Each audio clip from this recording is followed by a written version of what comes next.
So very good morning students, welcome back to second year physics. So in the previous actually we started a photoelectric effect, and in the previous class so we were finished about a Lenard experiment related to the photoelectric effect. Now that I want to continue the same related to the photoelectric effect. In this photoelectric effect now we need to draw a graph. Actually in the experiment I told you very clear, in the Lenard experiment there it is to be when there is a sufficient energy incident on the metal surfaces. From the metal surface electron is liberated. The liberated electron we can call photoelectron, and the phenomena we can call as a photoelectric effect. In the Lenards, see the number of electrons are moving towards a anode, there it is to be photocurrent is increases. Without the applying the anode potential, that means the battery potentials are not to be applied, there it is to be electron flow reaches to the anode. Then that shows in the microammeter, because the microammeter is connected to the anode. Now come to the next point. When there is a potential difference is applied by using a battery, that means the anode potential is increases. When there is a anode potential is increases, therefore the saturation, I mean to say the electron density also increases, because from the metal, from the cathode, the number of electron flow will increases. When there is a number of electron flow increases, there it is to be current is increases, that is we can say saturation, reaches to the saturation. Now the first graph I want to say related to the photocurrent and the stopping potential, that we can say when there is a graph is plotted, see photocurrent is taken on y-axis, and here it is taken as, actually we can take as your anode potential. You say anode potential. These graphs are related to actually previous experiment, and here you take as a stopping potential. See, one thing you remember for these all graphs, actually we are not conducting the experiment, just we are seeing the model graphs. So according to the model graph only we need to describe, or we need to discuss. So when there is a current is increases, that we can say saturation we can call. See, there is a minus V naught, because where it is to be when there is a anode potential is changed, negative polarities are given to the anode, that's what we can say minus V naught. There will be a current is increases, this is we can call saturation, this is we can call as a saturation current.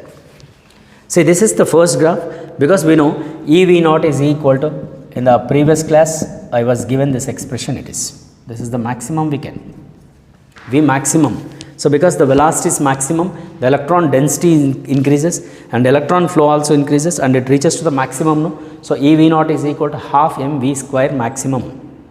This is the first graph related to the photoelectric effect, and as well as I want to say second graph.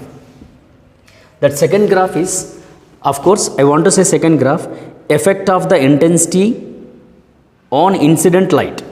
See, effect of, you write like this, effect of the intensity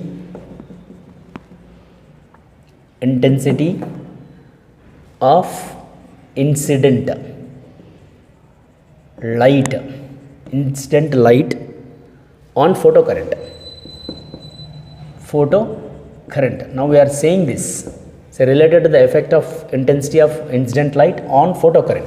See what will happen in the photocurrent. See, let us actually in this we can say we are keeping the frequency of incident light is, see here we should keep the constants are, see the intensity of I mean to say frequency of light is constant, and as well as we should keep the constant is, that is a acceleration potential and nature of cathode. Here we should keep the accelerating potential as well as the nature of cathode. We need to keep the constant, but here we need to change what? Here we need to change the intensity of incident light. So when there is a intensity of incident light is changes, therefore you remember intensity of incident light is directly proportional to saturated current. When we are keeping the frequency of light, we are using the same frequency of light. and accelerating potential also constant. And for that accelerating potential we are using only one cathode, one nature of a cathode. We are not at all changing the cathode. On the same cathode we are giving a different intensity of a light. So that intensity you write as like a intensity of incident light is directly proportional to saturation current. That means your intensity is nothing but you say capital I directly proportional to I. So when there is a directly proportional, of course we know. So there is a directly proportional, we can say it is you write as capital I and it is write as saturation photocurrent. Saturation current, or we can also call saturation photocurrent. Directly proportional, it represented as a straight line. So this is, we know directly proportional always represented as a straight line, right? So this is the second graph related to effect of intensity of incident light on a photocurrent. So now in this case we are keeping these all constant. Now let us, I want to say third graph. So these graphs are related to only Lenard experiment, right? So that in this second one you take, say now effect of intensity of a light on a stopping potential. Same effect of intensity of a incident light. You write effect of intensity of incident light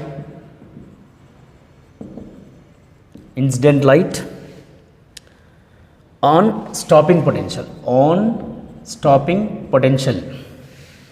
and saturation photocurrent,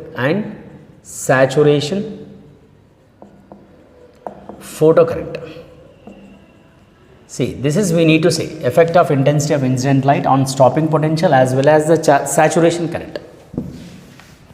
Here in the, actually in the previous one, for the second graph, here we keep, here actually we should keep a constant is like a frequency of light and accelerating potential and nature of cathode. Now here in this case we need to keep the constants are, see of course first one is we can keep the constant is frequency of light is the first one, and second we should keep a constant is nature of cathode, and nature of cathode we need to keep the constant nature of cathode. That cathode we should use only one, we need not to change the cathode, but we should apply a different intensity of light for the cathode, right? So when there is an intensity of a light is applied, that we need to find a photocurrent is measured. Now we are measuring a what? Photocurrent is we are measuring. Photocurrent we need to measure. So for this again the graph, again you take a model graph only. There it is to be, we can take as it is anode potential. So this we can say anode potential, right? And here it is we can take as a saturation or photocurrent, or we can say saturation or photocurrent, and here we can take as a potential, stopping potential, it is we can say minus V naught, and retarding we can also call retarding and stopping potential. There will be different intensity of lights are given, no? There it is to be, we will get the different saturations. So this is one saturation, second saturation, third saturation. There will be given as I3 intensity, I2 intensity, I1 intensity. These are what it is the intensities of light. There it is to be intensity of a light is, you remember, I3 is greater than, I2 is greater than I1, because different intensity of light is given, no? Therefore there it is we will get the photocurrents are different. So that the photocurrents are shown, it is the saturation currents are, we can say it is I1, I2 and I3, and intensity is also different because we are using the different intensity of a light. So for that different intensity of a light, so we are getting the different photocurrents is to be like this. Here in this case what we are keeping the constant frequency of light, nature of cathode, but we are changing what? Different intensity of a light, right? This is the third graph. Now let us will see the fourth graph. The fourth graph will be related to, again, so this graph is for effect of frequency of incident light on stopping potential. See, effect of frequency. Now we need to write here.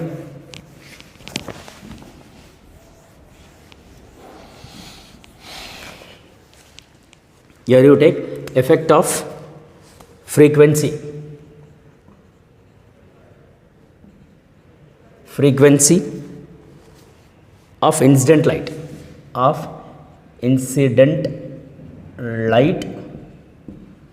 On stopping potential V naught. Here in this case, now we need to keep the constants are again. See, intensity of that previous one. Here we should keep the constant is first one intensity. We should keep it, and here second one. Here we need to keep the nature of cathode is constant. Nature of cathode we can say constant. See, for all cases nature of cathode is constant till now.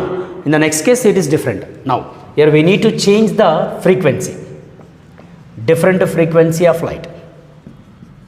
Suppose if I apply a different frequency of light, there it is to be will get the reverse. The previous one will get the reverse. Look at here, you take the saturation will be same, magar this is we can say like different stopping potential. You say it is V01 minus V02 minus V03 minus, because the intensity of a light is saturation will be same.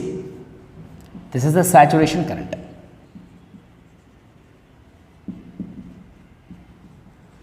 Okay, this is will be saturation current, and here V0 V is taken as anode potential, and here photo current is taken.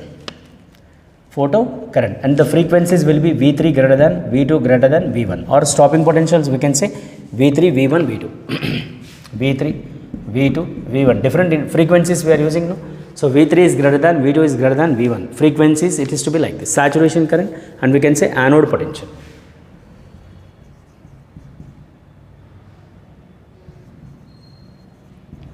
So this is the next graph.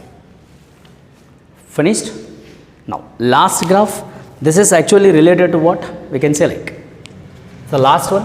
Now we are using variation of a stopping potential with frequency of incident light. Variation of stopping potential.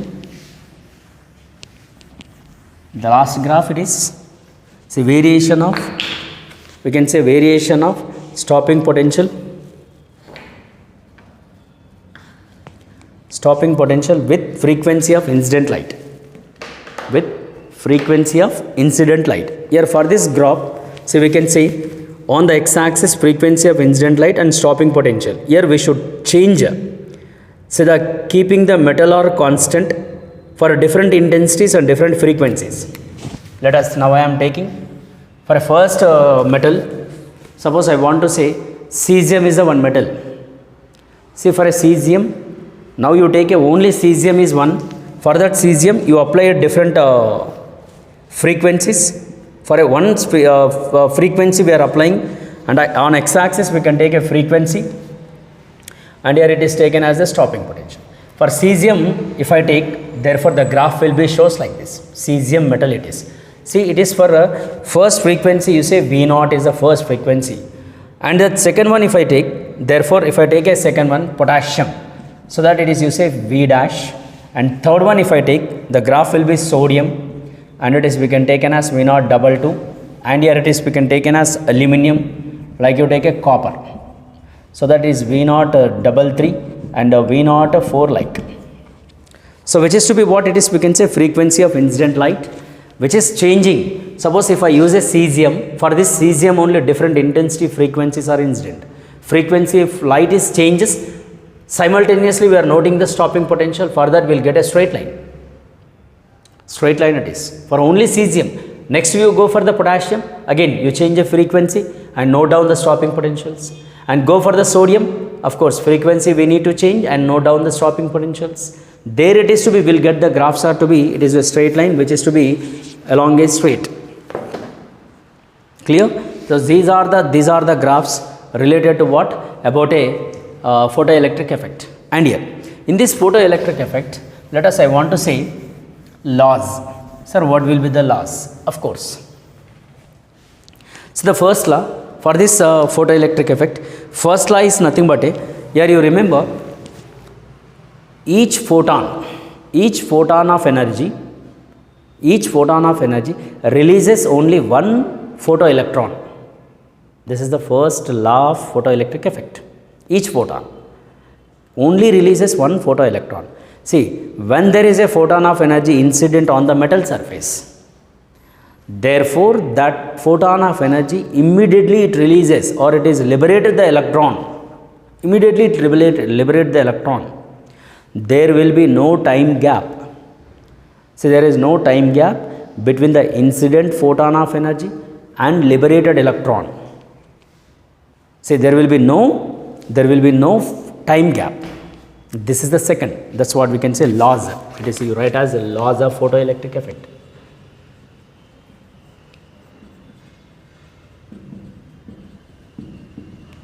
Right? Effect. So that in this there is no time gap, and each photon of energy, it liberate the one photon, liberate only one electron, and after liberating, some energy is to be converted as kinetic energy, because that electron should move from the metal to other or outside, so that some part of energy is to be converted as to be energy. So that is a different issue. And come to the next one. See, third point is, you remember, photocurrent increases with intensity of incident radiation. So here photocurrent is increases means here when there is a intensity of incident light is increases with intensity of incident radiation, because there is a photon of energy is incident on the metal surfaces, no? The radiation is increases, photocurrent increases, but it is independent on the frequency of incident radiation. This is the very, very important point. You remember? It is independent on intensity, incident frequency, it is independent. It does not depends on the frequency, on the incident frequency, it is independent. This is the very, very important. And here I told you very clear. So the frequency of incident frequency radiation is less than the certain value. Suppose now we are giving some energy. So there is a minimum energy required. That's what I am telling. So there is a minimum energy required to liberate the electron, that we can call as the work function. See, some metals are required, some work function, some energy required. So if the less than that energy, it is not possible to liberate the electron. Less than that, it is not possible. Suppose if a duster is there, suppose duster is a one metal. For this metal, see, it is having some electrons. So from this metal, I want to liberate the electron. So for this purpose, here some energy required for this specially metal. So that if less is applied, is it possible to liberate the electron? Not possible. There is a minimum energy required. The minimum we can call as the work function. So less than that, not possible. Here also we can say there is a minimum frequency is required. That's what I mean. There is a minimum frequency is required to liberate the electron. If less that, it is not possible to liberate. If equal and greater, it is liberated. The frequency we can call as the threshold frequency. Remember these all definitions. In the next experiment, we need this all. And you need to remember this all. That's what I mean. So second one, there is a minimum wavelength is required. So for each and every metals, there is a minimum wavelength is required. So that the minimum, if less it is given, it is not possible. Equal, yes, it is possible. Greater also possible. But it is less, it is not possible to liberate the electrons. So these all statements are related to photoelectric effects only. One is work function, nothing but a threshold energy we can call, because there is a work is done to liberate the electron. There is a minimum energy required. That's what work function, or we can also call threshold frequency. You remember this. And here threshold energy, I am sorry to say threshold energy. Now the next one is threshold frequency. There is a minimum frequency required. Threshold wavelength, there is a minimum wavelength is required. See, for all we can write work function is W, frequency threshold V naught, threshold wavelength lambda naught. So this is we can call work function, or we can also call the threshold energy. It is like here in the same way we need to write here next one threshold frequency it is.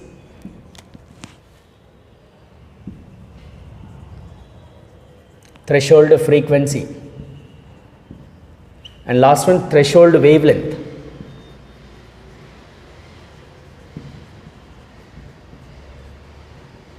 These are the major issues in the photoelectric effect in the upcoming topic, right? So this laws related to the photoelectric effect. So try to read from our material. There are some laws are given in our material. Suppose to you go through that laws, and I'll continue in the next class, because we have another experiment is there, that is Einstein verification is there. By theoretical as well as the practical also we need to write. So that we'll continue in the next class, because the Einstein photoelectric effect, verification of Einstein photoelectric effect. Of course, I want to say one more experiment also is there, that is the photoelectric effect only related to the Millikan's photoelectric effect. Of course, unfortunately it is deleted, but you remember the Millikan's photoelectric effect. It is also verification done by the Millikan, and Einstein done by the photoelectric effect. Like this we have the experiments. So that is we will see in the next class, and I will continue the next class in the continuation of Einstein photoelectric effect. Clear? So that we will see in the next class.